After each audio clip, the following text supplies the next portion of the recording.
¿Alguna vez te has detenido a pensar que, mientras tu madre imploraba entre lágrimas encendiendo una vela con esperanza rota, en algún despacho alguien firmaba un contrato millonario usando el nombre de Dios como justificación en la letra pequeña? ¿Cuántas veces, mientras tú rogabas por un milagro, otro celebraba beneficios fiscales aprobados en nombre de la fe? La religión, en muchos casos, dejó de ser guía espiritual para convertirse en una maquinaria comercial. El sufrimiento se convirtió en mercancía, la esperanza en un bien privatizado y la fe en el producto estrella del mercado emocional. No es que la mayoría crea por revelación divina, muchos creen porque no encontraron otra escapatoria. La fe no llega siempre por iluminación, sino por desesperación. Cuando la vida te golpea, cuando la salud se deteriora, cuando el salario apenas alcanza, cuando la muerte entra sin avisar, es ahí cuando la religión aparece como un refugio emocional, no como una solución, sino como un calmante barato para un dolor que nadie supo aliviar. Pero cada una de esas oraciones tiene un precio, y hay quienes se enriquecen con cada palabra pronunciada entre sollozos. Hoy, millones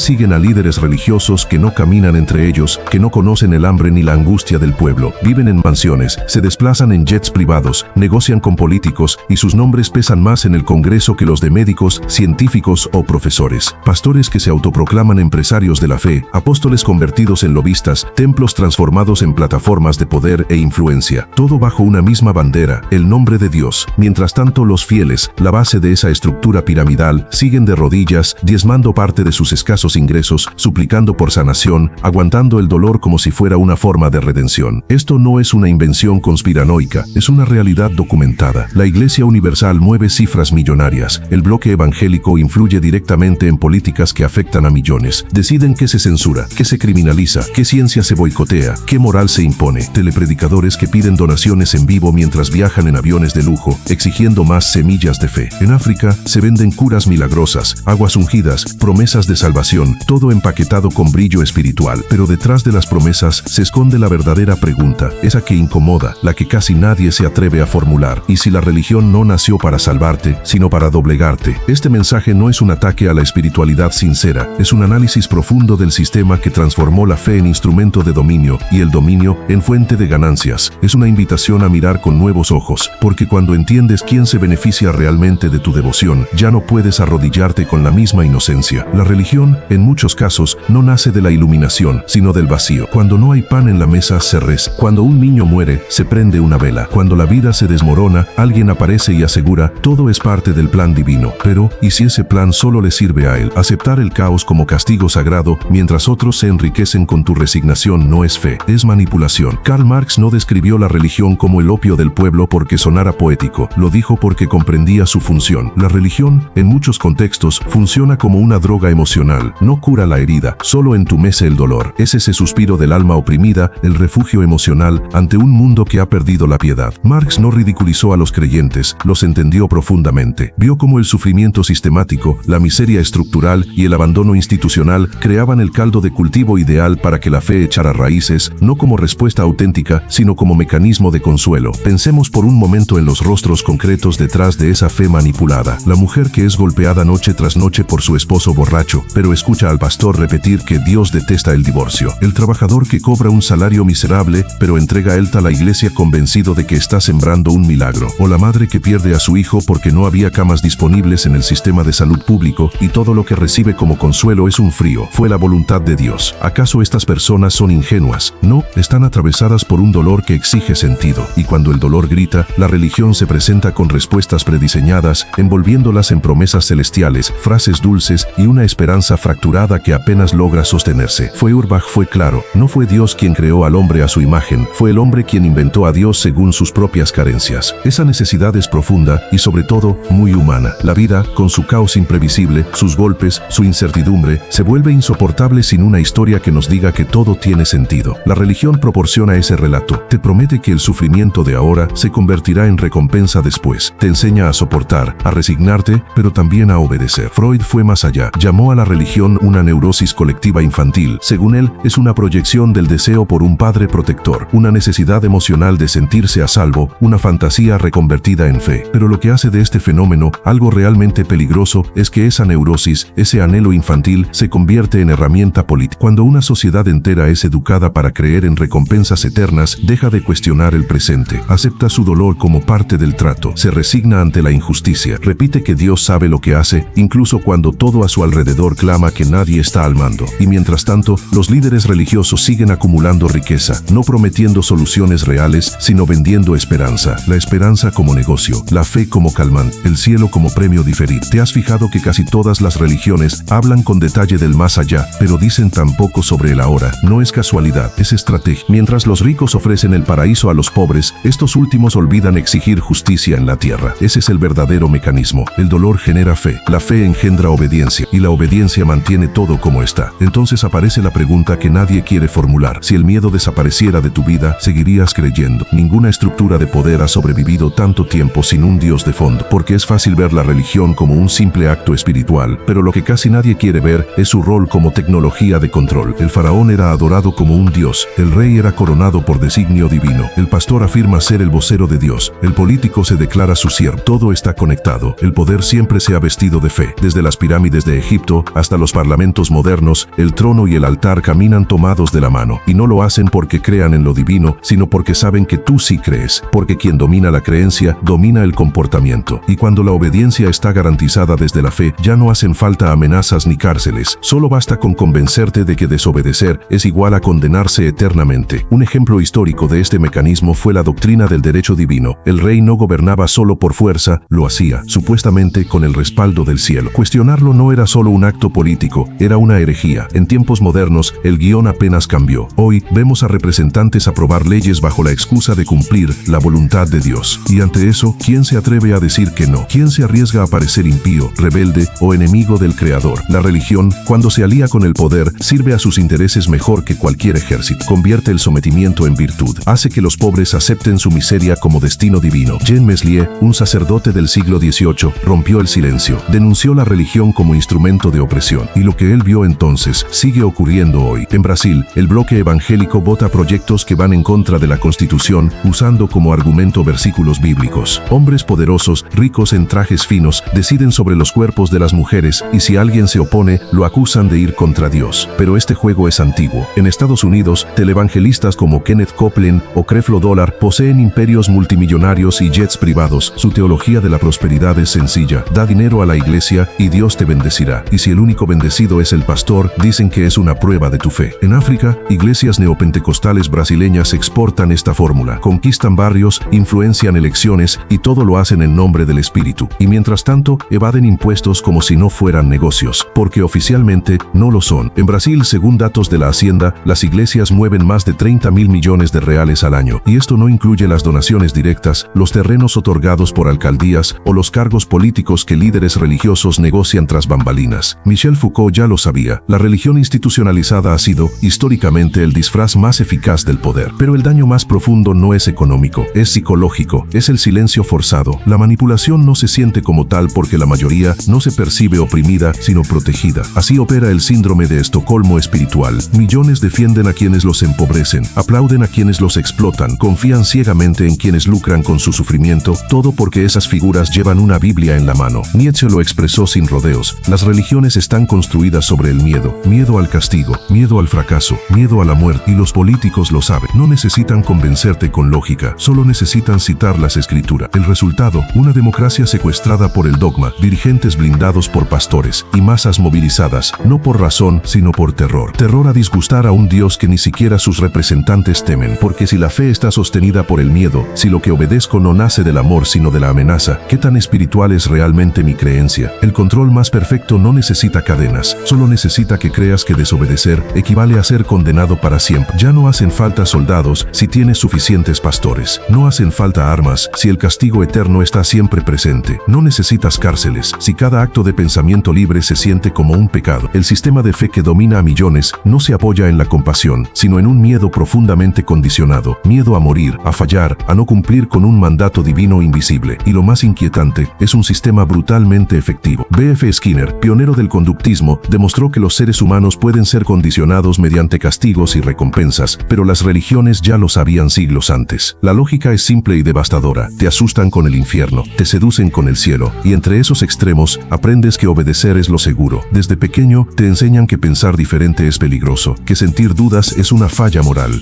El resultado: la obediencia ya no se impone desde fuera, se instala dentro de ti. El control más eficiente no es el que te vigila, es el que hace que te vigiles tú mismo. Tu mente se transforma transforma en el campo de batalla. En un lado, el miedo a Dios. En el otro, tu deseo de libertad. Pero las religiones institucionalizadas no te liberan de ese miedo, lo reconfiguran. Temer a Dios se convierte en sabiduría. Dudar se convierte en pecado. Cuestionar se interpreta como rebelión. Y sin darte cuenta, entregas tu autonomía a cambio de una sensación de seguridad artificial. La promesa del paraíso es el mayor soborno moral de la historia. Haz lo que te digo ahora y te premiaré después de morir. Friedrich Nietzsche llamó a esto moral de rebaño, un sistema que transforma la debilidad en virtud, la sumisión en santidad, la obediencia ciega en nobleza. Desde niño te entrenan para seguir reglas, para orar antes de dormir, para temer un juicio final. Incluso tus pensamientos más íntimos son espiados simbólicamente. Pensar lo prohibido ya es pecado. Esta es la cárcel perfecta. No hace falta actuar para ser castigado, basta con imaginar. La psicología moderna lo llama condicionamiento punitivo. Evitar ciertos comportamientos no porque sean inmorales, sino por miedo a una consecuencia invisible que te enseñaron a temer. Esto no es espiritualidad, no es ética, es programación mental. Y como toda programación, se aferra a lo más profundo, tu identidad, tu niñez, tus anhelos. Por eso es tan difícil romper el ciclo. Y el ciclo es así. Sufres. La religión te ofrece un significado, te dicen que es voluntad divina, te enseñan cómo debes comportarte, obedeces, te sientes mejor por obedecer y finalmente desarrollas miedo a salirte de esa estructura. Pero lo más peligroso es que empiezas a transmitir ese miedo como si fuera amor. Y cuando alguien cree que está salvando almas, sin saberlo puede estar sofocando conciencias. Este es un sistema cerrado, hermético, casi inexpugnable. La clave no está en el púlpito, está en tu mente. Y la pregunta que pocos se atreven a mirar de frente es esta: ¿lo que tú sientes como fe podría ser en realidad miedo con otro disfraz? Muchos no creen verdaderamente en Dios, creen en el alivio que Dios representa. La fe no siempre nace de una revelación, muchas veces nace del terror a estar solos, del miedo al abismo, del pánico a que todo esto, la vida, el tiempo, el dolor, no tenga sentido. Y cuando la mente no soporta ese vacío, construye un escape. Ahí aparece Dios, no como verdad, sino como consuelo. Albert Camus escribió que no existe destino que no pueda ser superado con el desprecio. ¿Qué quería decir con eso? Que vivir plenamente en un universo sin sentido requiere coraje, coraje real, sin adornos. Pero la mayoría de la gente no quiere ese coraje. Quiere certezas, quiere una historia que calme la angustia, un manual que diga qué hacer, qué sentir, qué esperar. Por eso la religión no responde a la angustia, la reemplaza. No resuelve el vacío existencial, lo ocupa. Se convierte en distracción, en narrador de cuentos cuando el silencio interior resulta insoportable. El ser humano es el único animal que sabe que va a morir y pasa toda su vida intentando olvidarlo. Ernest Becker lo explicó magistralmente en La negación de la muerte. Todas nuestras instituciones, nuestros rituales, nuestras creencias, nacen del intento desesperado por evadir esa certeza. Y pocas cosas lo hacen mejor que la religión, porque te da ocupaciones, mantras, liturgias, misiones morales, enemigos invisibles, todo para que no tengas tiempo de detenerte y preguntarte, ¿y si todo esto, todo, no tiene ningún propósito? ¿Y si vivir consiste simplemente en eso? Nacer, respirar, envejecer, morir. Sartre dijo que la humanidad está condenada a ser libre. Somos libres, pero esa libertad sin dirección nos asusta, nos deja solos en un mundo sin instrucciones. Y cuando esa lucidez se vuelve demasiado abrumadora, el dogma se presenta como una cueva cálida, como una voz que susurra: no pienses tanto, cree. La religión llena el silencio con respuestas, el caos con relatos, la muerte con promesas, transforma la duda, que es el motor natural del pensamiento, en una falta moral. Pero ese alivio tiene un precio. Entregas lucidez a cambio de comodidad, renuncias a tu autonomía por obediencia, cambias la búsqueda genuina de respuestas por explicaciones prefabricadas. En El porvenir de una ilusión, Freud fue categórico. La religión es el intento universal de controlar la angustia infantil a través de fantasías. En otras palabras, seguimos siendo esos niños asustados, escondidos bajo las cobijas, inventando una figura paterna que todo lo ve, que castiga pero también protege. No por fe auténtica, sino por terror. Terror de mirar al abismo y no encontrar nada. Pero hay otro camino. Camus lo llamó la revuelta lúcida. No negar el absurdo, no disfrazarlo, no huir, afrontarlo con los ojos abiertos, vivir a pesar de él. Hacer de la vida un acto de creación, incluso sabiendo que al universo no le importa. Ahí está la verdadera libertad, sin muletas, sin disfraces sagrados, sin ilusiones reconfortantes. Pero pocos están dispuestos a tomarla porque no ofrece consuelo, no premia, no miente, solo es. Y quizá por eso tantos prefieren quedarse dormidos, no por maldad, sino porque la lucidez duele. Y para muchos, la fe es ese analgésico que necesitan para soportar cada día. El problema comienza cuando ese analgésico se convierte en celda y la fe que debía aliviar termina aprisionando lo más esencial que tenemos como seres humanos, la capacidad de pensar por nosotros mismos, de cuestionar, de crear sentido sin tener que recurrir a una mentira piadosa. Porque la mayor violencia de la religión no siempre es física, es psicológica, y ocurre mucho antes de que una persona siquiera tenga la posibilidad de pensar con claridad. Todo niño nace con una mente curiosa, hace preguntas, quiere entender, observa el mundo con ojos frescos, pero en demasiadas casas, en demasiadas escuelas y sobre todo en demasiadas iglesias, esa chispa se apaga muy pronto. No preguntes, no dudes, solo cree. Así empieza el ritual más antiguo del mundo, el silenciar el pensamiento bajo la excusa de la fe. Un ritual que se repite con sonrisas, cruces en el pecho y palabras suaves como amor, mientras destruye, sin ruido, la autonomía mental de generaciones enteras. Toda religión organizada tiene un elemento en común, el control de la narrativa. Y para controlar la narrativa, hay que eliminar el pensamiento libre. Friedrich Nietzsche lo dijo sin rodeos: tener fe significa no querer saber lo que es verdad. Ese es el corazón del dogma. No se trata de descubrir lo real, se trata de obedecer lo que fue declarado sagrado, sin importar si tiene sentido o no. Y por eso, el pensamiento crítico se convierte en amenaza. La duda se convierte en traición. El cuestionamiento se ve como pecado. La reflexión como tentación. Y cuanto antes te lo enseñan, más profundo cala el condicionamiento. Bertrand Russell fue igual de claro. La religión se basa en el miedo, miedo a lo desconocido y miedo a cuestionar lo que ha sido dicho. La estrategia es sencilla y eficaz. Repite una verdad absoluta desde la infancia. Asóciala con amor, con salvación, con pertenencia y castiga toda desviación con culpa, miedo o rechazo. El resultado no es ignorancia, es programación. Programación emocional, social y cognitiva. Así crecen millones, adultos incapaces de pensar fuera del marco impuesto, no porque les falte inteligencia, sino porque les enseñaron que dudar es traicionar. El mecanismo es el mismo que el de una secta, solo que con siglos de tradición y respaldo cultural. Las cárceles más seguras no tienen barrotes, tienen dogmas, y la neurociencia lo confirma. Las creencias religiosas profundas activan las mismas zonas cerebrales que el miedo físico. Es decir, cuando alguien ve cuestionada su fe, su cerebro reacciona como si estuviera en peligro real. En ese punto, la fe ya no es una creencia, es una identidad, es un escudo, un muro que impide cualquier avance interior. Y lo más perverso es que esa limitación no se vive como trampa, sino como virtud. Se premia la obediencia, se exalta la sumisión, se celebra el no pensar. La sabiduría de Dios es locura para los hombres. Creer sin ver, dudar es distanciarse de Él. Lo que ocurre ahí no es falta de educación, es fabricación sistemática de ignorancia, presentada como salvación. Porque una religión que hace esto no quiere individuos despiertos, quiere creyentes obedientes. Porque quien piensa no acepta todo. Quien piensa detecta abusos, contradicciones, manipulaciones. Quien piensa no es masa, es amenaza. Por eso este modelo de religión debe ser confrontado, no porque tenga fe, sino porque opera como un sofisticado proyecto de control mental. Y toda forma de control que destruye la libertad de pensar no es solo peligrosa, es una violencia sagrada. Y como toda violencia sagrada, es más difícil de ver, más difícil de nombrar, porque se presenta como virtud. Pero si has llegado hasta aquí, ya hiciste lo más importante, abrir los ojos. En un mundo donde millones prefieren cerrar los suyos, tú elegiste mirar. No es poca cosa, no es común. En una cultura que premia la obediencia y castiga la reflexión, tener el valor de enfrentar preguntas incómodas, de entrar al silencio, a la duda, al desconcierto, es un acto de enorme poder. Este video no fue diseñado para tranquilizarte, fue creado para remover los cimientos, para incomodar, para sacar del letargo, para encender una chispa en medio del adoctrinamiento. Si algo dentro de ti se movió, aunque sea un poco, este mensaje ya cumplió su propósito. Pero si quieres ir más allá, si quieres que este tipo de contenido exista, resista, se expanda, entonces puedes dar un paso más. Comenta, comparte, suscríbete, deja tu marca, porque cada acción cuenta cuando estás del otro lado del dogma, cuando has decidido pensar incluso cuando duele, sobre todo cuando duele. Sigue ahí, no cierres los ojos, no te anestesies otra vez, porque lo que viene después de la duda no es el vacío, es la libertad. Una libertad más difícil, sí, más solitaria a veces, pero también más auténtica, porque no necesita la aprobación de lo sagrado, solo necesita tu conciencia despierta.